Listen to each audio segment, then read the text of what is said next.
We want to continue our discussion on success.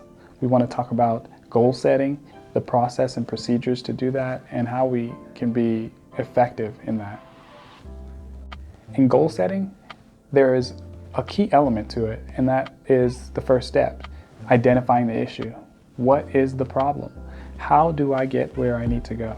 A lot of times that's gathering what the requirements are. A great example of that I can share with you. When I was going to school and I decided, hey, I want to actually be an attorney. First thing I did was go to the counselor's office and say, what does it take to be an attorney? What are the classes that I need to take? That got me out of junior college. That got me out. I know so many people that went to junior college and it was just sort of a endless cycle of classes, and they stayed in there for 6-7 years.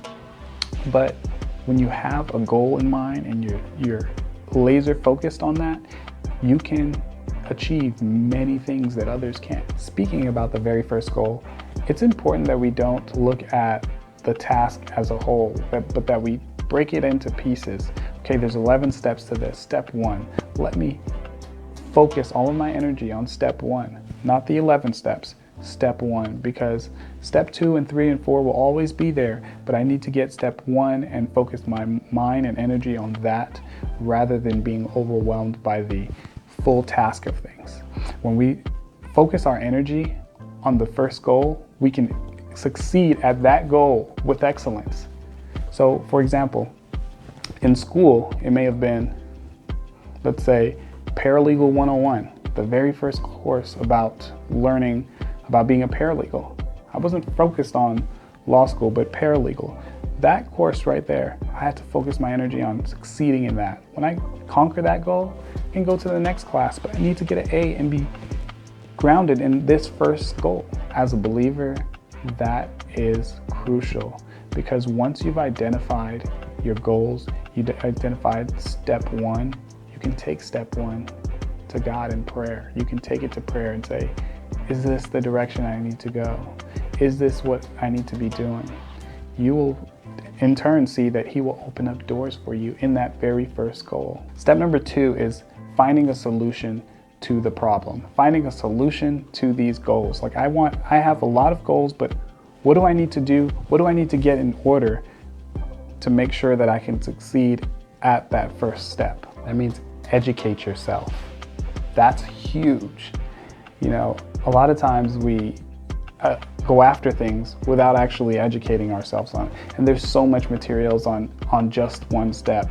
If I wanted to create a YouTube video, how do I communicate on a YouTube video? Let me Google that specific issue. How do I edit a video? Let me go educate myself on that. Starting a business. When I started a business, I decided, okay, there's a lot of elements here that I need to tackle. I fell into some of it. Some of it was like, oh, okay, there's a problem here now. I have a problem and I didn't, research this earlier, but now I have a problem. I need to educate myself on this specific problem. But the best thing to do, I would recommend, is to find out what all of the issues could potentially be ahead of time from people that have been through it, getting wise counsel, people that have experience in that area. That can gather a lot of information and save you a lot of time. Then once you've gathered what the steps and issues are, you educate yourself on those. Okay, how do I become the best at this particular issue? How do I become the best at this particular issue? The best I can be, not the best someone else, but the best I can be at this particular issue, so that when I've conquered or I've attacked all of these issues, I have a solid foundation to say that I've established that first goal of the 11 goals that I have set for myself. Step 3 is take action. You have to actually apply yourself to what you've learned. And that means that, okay, a lot of people are saying that a potential pitfall is this area.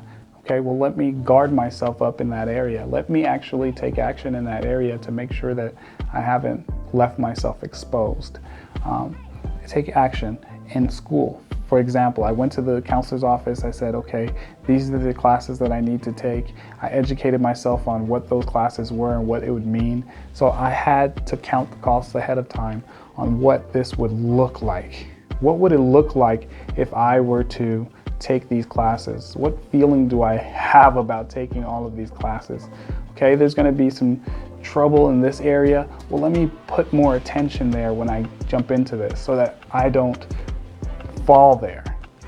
So a lot of it is doing a lot of pre-planning, educating yourself on that pre-planning, but then third, taking action, actually executing your plan. You have to take things from the idea phase to the action phase. That sometimes is the hardest transition, from getting it from a thought, something you're passionate about, to bringing it to fruition. And sometimes it's just the first step. That's why it's so important that we don't look at 11 steps, but we look at just the first step. Okay, the first step is to, I got to get a bus pass to get to this school. First step, let me get a bus pass. Okay, got the bus pass. Now you're accomplished. Now you're feeling like, okay, I've conquered one goal. The next step is get to school. Okay, get to school.